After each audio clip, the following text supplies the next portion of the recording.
দুই সাহাবী ডাক দিয়ে বলে, না গো, যতক্ষণ পর্যন্ত আমাদের দেখি রক্ত থাকবে আমরা মোকাবেলা করব, নবীর গায়ে আঘাত করতে দিব না। এবার দেখা গেল কে আগে শহীদ হবে, দুইজনের ভিতরে প্রতিযোগিতা লেগে গেল, কে আগে জান্নাতে যাবে। হযরত তালহা শহীদ তো আগেই হয়ে গেলেন, 7 জন শহীদ হয়ে গেল। 2 জন সাহাবী, একজন সাহাবীর নাম হলো হযরতে কাতাদা রাদিয়াল্লাহু আনহু, তিনি সামনে, আর আবু দুজানা আরেকজন সাহাবী পিছনে। 2 জনের ভিতরে প্রতিযোগিতা, কে কার আগে নবীর জন্য জীবন দিবে। আরে এবার 2 জনের ভিতরে যখন প্রতিযোগিতা শুরু হয়ে গেল, সর্বশেষ সিদ্ধান্ত হইল হযরত কাতাদা বলেন, আমি আগে শহীদ হতে চাই। কিছুক্ষণের ভিতরেই দুষ্ট কাফেররা হযরত কাতাদাকে টার্গেট করে করে হযরত তালহাকে শহীদ করে দিল নবীর সামনে।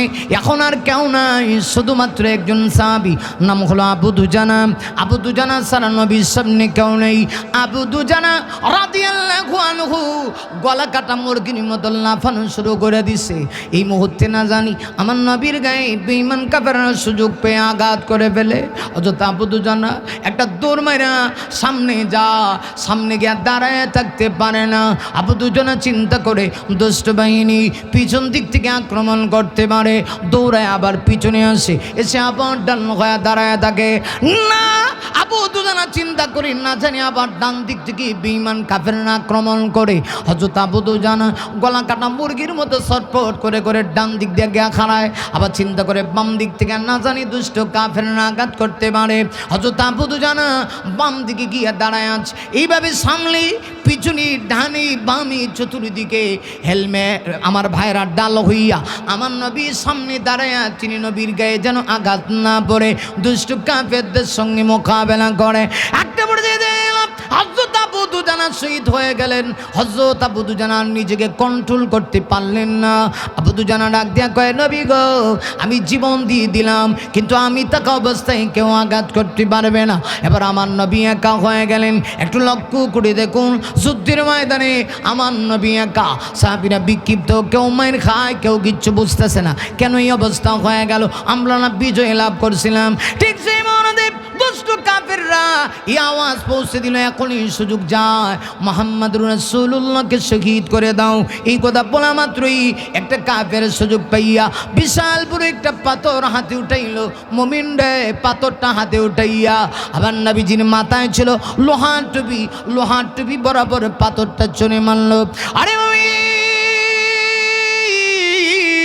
যে মুহূর্তে পাথরটা নবীজির মাথা বরাবর ছুঁড়ে মারছে, পাথরটা মারতে দেরি হয়েছে। পাথরের বিষাক্ত পাথরের আঘাতে আমার নবীর লোহার টুপিটা 2 টুকরা হয়ে গেছে। একটা অংশ আছে আমার নবীজির চেহারায় বিদ্ধ হয়ে গেল, আরেকটা অংশ নবীর কপালে ঢুকে গেছে, বাকি অংশটুকু নিচে পড়ে গেল লোহার। আমার নবীজির একবার হুশ যায় আর একবার হুশ ফিরে আস। এই অবস্থায় এই সুযোগটাকেও তারা কাজে লাগাইল। আরেকটা কাফের পুনরায় বিশাল বড় একটা পাথর হাতে উঠাইছে, একদম নিষ্ঠুর পাশানের মতো পাথরটা হাতে উঠাইয়া আমার নবীজির মাথা পুরোপুরি পাথরটা যখন ছুঁড়ে মারছে গো, আবার নবীজির পাথরটা করে পরে আল্লাহ নবীজির 4টা দান মোবারক শহীদ হয়ে গেছে। নবী আমার বেহুশ হয়ে গেলেন, গর্তে পড়ে গেলেন। আমার নবীজি গর্তে পড়া মাত্রই সাহাবীরা আমার নবীকে পায় না। সাহাবীরা পায় না তা না, সাহাবীরা পাগল হয়ে গেছি। আসমানের দিকে সাহাবীরা তাকায়, আল্লাহ গো, প্রভু, এই জমিনে আর থাকতে চাই না গো, যেই জমিনে তোমার নবী নাই। সাহাবীরা দৌড়ায়, হযরত ওমর তরবারি কুশামুক্ত করে ফেলেছে, ঘোষণা দিয়ে দিছে, যদি কেউ বলবা নবী নাই। আর ওই দিকটা বুখারীর বর্ণনা, শয়তান মুনাফিকের সুরত ধারণ করে ঘোষণা দিয়েছে, কুতিলা মুহাম্মদ সাল্লাল্লাহু আলাইহি ওয়াসাল্লাম, মুহাম্মদ সাল্লাল্লাহু আলাইহি ওয়াসাল্লাম শহীদ হয়ে গেছে। হযরত ওমর জিহাদের ময়দানে তরবারি উঠে ডাক দেয়া কয়, যদি কেউ কইবি আমার নবী নাই, আল্লাহর কসম করে বলি আজকে তার দেহ থেকে আমি মাথাটা আলাদা করে দিব। হযরত ওমর পাগলের মতো দৌড়ায়। হযরত আলী জিহাদের ময়দানে নবী কি তালাশ করে পায় না। মদিনার আনসারী মহিলা পর্যন্ত পাগল হয়ে গেছে।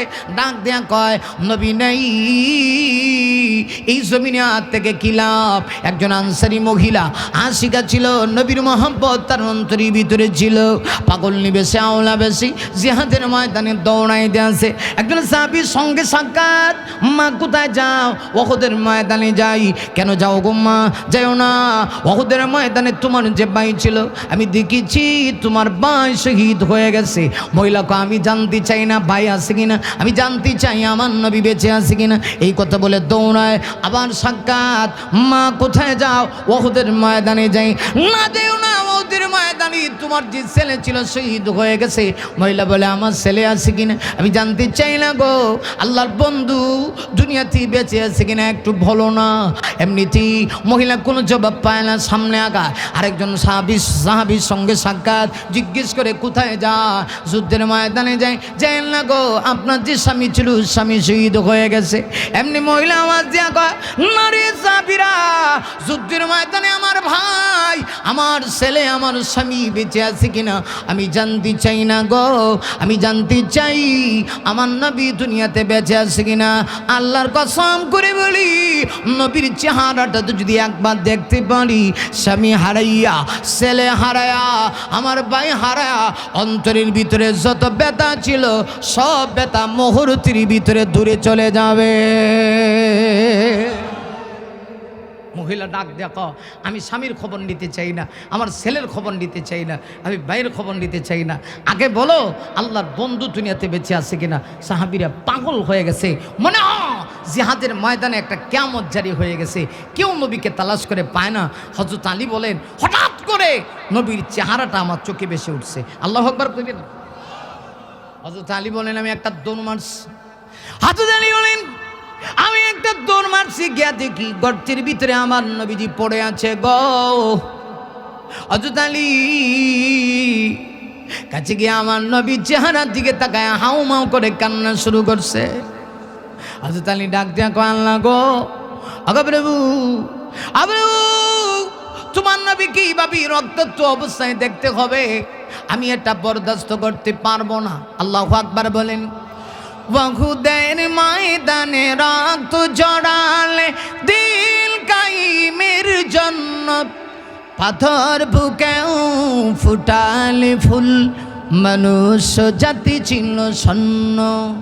শত জ্বালাতন সয়েছ তুমি, সেই কাহিনী শুনে কেঁদেছি। মনের এই ক্যানভাসে তোমার ছবি বাসি, তোমার প্রেমে যেন পড়েছি।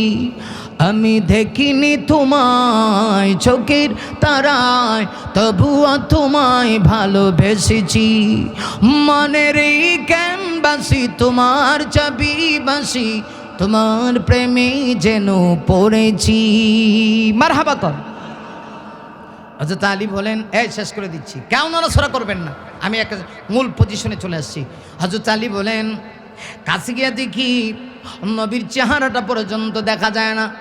রক্তের কারণে চতুর্দিক থেকে রক্ত পড়তেছে, কপাল দেয়া রক্ত পড়ে না, শুধু কপাল দেয়া রক্ত বের হয় তা না, চেহারা দেয়া রক্ত বের হয় গো।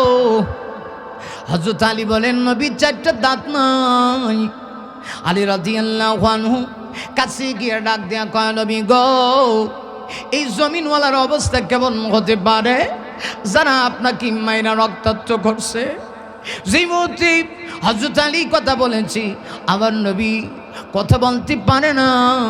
নবীজি আলীকে হাত দিয়ে ইশারা দিছে, আলী আসো, তোমার কানটা আমি বিশ্ব নবীজির মুখ মোবারকের কাছে নিয়ে আসো। হযরত আলী বলেন, আমি যে মুহূর্তে কানটা নিলাম, এমনি কানটা নেওয়া মাত্রই আমি দেখি নবীজি কথা বলতে পারেন না, কিন্তু ফিস ফিস করে আলীকে ডাক দেয়া বলেন, ও আলী, আমার উম্মতকে তুমি বদদুয়া দিও না।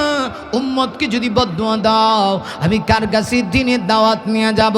আলী রে, নৈরাশ হয়েও না, বিচলিত হয়েও না। আলী, তুমি একটা কাজ করো, আমাকে একটু দাঁড় করাও। হযরত আলী বলেন, অনেক কষ্ট করে নবীকে দাঁড় করাইলাম, আমার নবীজি দাঁড়ায় থাকতে পারতেছেন না, গায়ে শক্তি নেই, রক্ত শূন্য হয়ে যাবে বাপ। যেই মুহূর্তে জিহাদের ময়দানে খবর হয়ে গেছে, নারী যাবে না, শয়তান মুনাফিক মুনাফিকের সুরত ধারণ করে ঘোষণা দিয়েছি নবী নাই, অথচ আমার নবী বেঁচে আসি, দলে দলে দলে দলে সাহাবীরা আসে। হযরত আবু বকর আমার নবী কি কতটা ভালোবাসে গো। হযরত আবু বকর এই পৃথিবীর সবচাইতে আমার নবীকে ভালোবাসে। 6 বছরের মেয়ে হযরত আয়েশাকে আমার নবীর কাছে বিবাহ দিয়েছি। হযরত আবু বকর কলিজা দিয়া আমার নবীকে ভালোবাসি। আবু বকর সিদ্দিক দৌড়ায় আসে, এসে আমার নবীর দিকে যখন তাকায়, আবু বকর আর নিজেকে কন্ট্রোল করতে পারে না, ডাক দেয়া কয়, আল্লাহ গো, ওগো আল্লাহ, এই দৃশ্য দেখানোর আগে কেন দুনিয়ার থেকে নিয়ে গেল না? তোমার নবীকে এইভাবে ওরা আঘাত করছে, আমরা বরদাস্ত করতে পারি না। হযরত তোমার এমন সাহাবী, হযরত তোমার কত গরম সঙ্গী, দিলওয়ালা, শক্ত দিলওয়ালা সাহাবী, ওমরের মতো সাহাবী পর্যন্ত চোখের পানি ধরে রাখতে পারলেন না। কিন্তু সাহাবীরা চিন্তা করতেছে, যেইভাবে রক্ত পড়তেছে, কপাল দিয়া রক্ত পড়ে, চেহারা দিয়া রক্ত পড়ে, নবী রক্ত শূন্য খায় মারা যাবেন, আপাতত রক্তটা বন্ধ করা দরকার। কার সাহস আছে আমার নবীজির কপালের কাছে গিয়ে লোহার অংশ টান দিবে? সাহাবীরা দাঁড়ায় চিন্তা করতেছে। ঠিক সেই মুহূর্তে এই দুনিয়াতে আমার নবী একটা মজলিসে বসে 10 জন সাহাবীকে জান্নাতের সার্টিফিকেট দিছে। 10 নম্বরে যে সাহাবীর নাম ছিল হযরত আবু উবাইদা ইবনুল জাররাহ। সাহাবীরা বলে, ঠিক সেই মুহূর্তে আমরা তাকায় দেখি আবু উবাইদা ইবনুল জাররাহ পিছন দিক থেকে আওয়াজ দেয়া কোন, সাহাবীরা রে, নবীর কপাল থেকে যদি লোহার অংশ বের করতে হয়, এই ব্যাপারে আমার প্রশিক্ষণ আছে, সুযোগ দিবেনি। এই কথা বলা মাত্রই সাহাবীরা সবাই পিছনে পড়ে গেল। তিনি মাঝখান দিয়া একদম আমার নবীজির সামনে চলে গেলেন।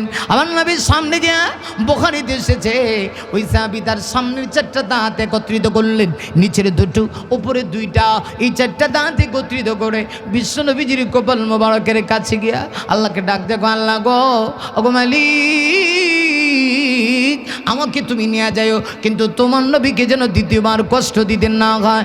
ওই যাবি কথা বলি, একদম নবীজির কপাল মোবারকের কাছে গিয়ে 4টা দাঁত একত্রিত করে এমন একটা সজোরে টান দিয়েছে গো, টানটা দিতে দেরি হয়েছে, টানের প্রভাবী মুহূর্তের ভিতরে লোহার অংশটা বের হতে দেরি হয় নাই। আর সাহাবীর এই 4টা দাঁত সাথে সাথে উপরে 2টা, নিচের 2টা শহীদ হয়ে জমিনে পড়ে গেল। নবীজি তার ভালোবাসা দেখে আল্লাহর রসুল বললেন, আবু উবাইদা, তুমি যে আমাকে এত ভালোবাসা দিলা, আল্লাহর তৈরি জান্নাত তোমার জন্য ওয়াজিব হয়ে গেছে। আল্লাহু আকবার জোরে আওয়াজ করে বলেন। সম্মানিত সুদী, তাই বলছিলাম, আল্লাহ নবী গো, এই আরববাসী কি কয়, বেঈমান কাফেররা, আপনি আবতার, আপনি চলে গেলে পৃথিবীতে আপনার নাম থাকবে না। ও নবী, এরা জানে না এর চাইতে দামি জিনিস আপনাকে দিছি, এর নাম কি? কাউসার দিলাম। একটা ব্যাখ্যা, কোরআন দিলাম 30 পারা, কোরআন থাকবে যতদিন আপনার নাম থাকবে ততদিন। 2 নম্বর ব্যাখ্যা হলো, কাউসার দিলাম এর অর্থ হলো আপনাকে অধিক পরিমাণে উম্মত দিলাম। উম্মত থাকবে যতদিন পৃথিবীতে, উম্মত আপনার শান মান ইজ্জত ধরে রাখবে ততদিন। কথা কোন ঠিক কিনা? নবীকে ভালোবাসেন? তাহলে আল্লাহর বিরুদ্ধে যদি কেউ কিচ্ছু বলে বরদাস্ত করবেন নি, নবীর বিরুদ্ধে যদি কেউ কিচ্ছু ওই যে একটা খাট আইস বাড়ি দেখছেন না, মানিকগঞ্জের খাট আইস, এটার নাম হলো বাউল ফাউল্লা। ওই যে বাউলদের সর্দার, বাউল চিনেন নি আপনারা? এটি দেখবেন যে মাথার যে চুল রাখে, এটা বোঝা জানে।